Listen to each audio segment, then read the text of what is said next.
second salad is going to be a warm goat cheese salad, a panko crusted warm goat cheese salad. So how we're going to start is we'll start with crusting the cheese. You need panko crumbs, which are Japanese style breadcrumbs. You can buy them at any local market.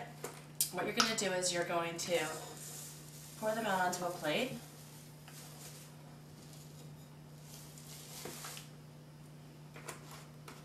Log of goat cheese, you can buy that at any local market, and make sure you buy it in the log form. You want to keep it refrigerated until right before you're going to crust it. It's easier to slice. The second salad we're going to do is a panko crusted warm goat cheese salad. What we're going to start off with first is crusting the goat cheese. So what we're going to use is some fresh panko breadcrumbs. You can buy them at any local market. They're a Japanese style breadcrumb. A log of goat cheese.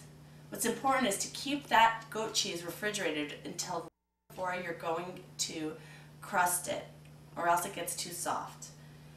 And we are going to use an egg white. So what you're going to do is crack the egg white into a bowl, separate the yolk and the white, because we're going to use the yolk for the dressing, and you're going to add just probably a tablespoon of water to that egg white, some salt, and then you're going to take a fork and just sort of beat it, whip it up gently.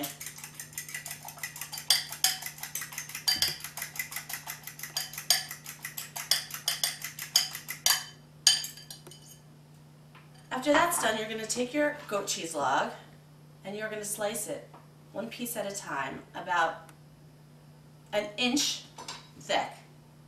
You're going to then dip it in the egg white mixture, and then you're going to roll it in the panko. Now, I recommend doing this beforehand, before your guests come, and after you've rolled the cheese, put them on a plate and put them in the refrigerator.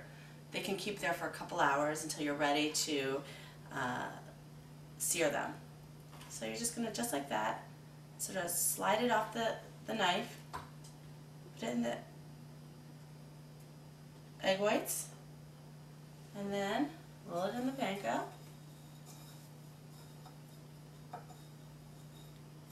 Just make sure you coat it. And we're just going to put these here for now. So, you know, when you're having guests over, you really want to do one goat cheese medallion per guest. So you make as many as you need for the amount of guests that you have. And just rinse off our hands.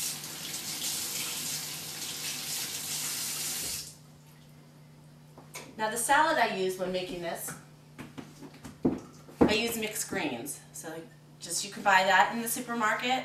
You can buy it loose or you can buy it in the bag. It's called spring mix. So we're going to put that to the side for now. And we're going to work on our dressing. So again, we're going to use our favorite tool, our Cuisinart, and we are going to take that egg yolk, which you can coddle. Again, you can coddle for 1 minute. It kills all bacteria, or you know, are pasteurized. You can just use the egg yolk. And we are going to use a 1/4 cup of balsamic vinegar. So you can measure out a 1/4 cup, or you can eye it, whatever you feel comfortable with. We're going to use 1 teaspoon of brown sugar,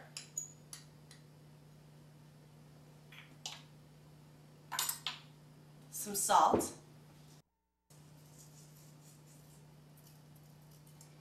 and we're going to blend that together.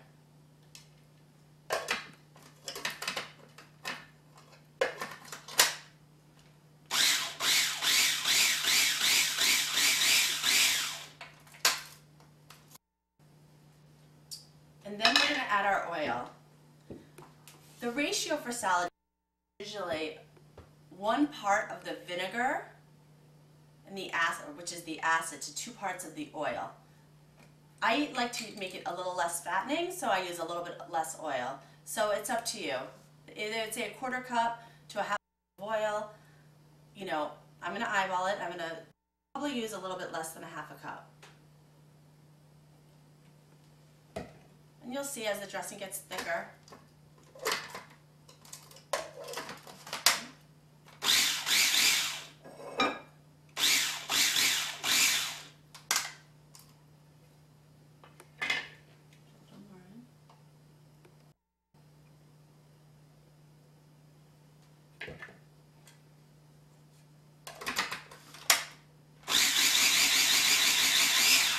Now this balsamic dressing is a great dressing. I use it for a lot of different salads. We're going to use this dressing twice for this salad and our next salad. So we're going to just keep the same batch of dressing. Okay, what we're going to do is now we are going to sear the goat cheese. So we're going to use a frying pan. I'm using a small one because I'm only going to make 2 medallions, but if you have a large dinner party, you want to use a larger pan so they all fit, so you can serve everyone at the same time. And what we're going to do is we're going to use a little bit of butter, about a tablespoon, and just a little bit of oil. Maybe a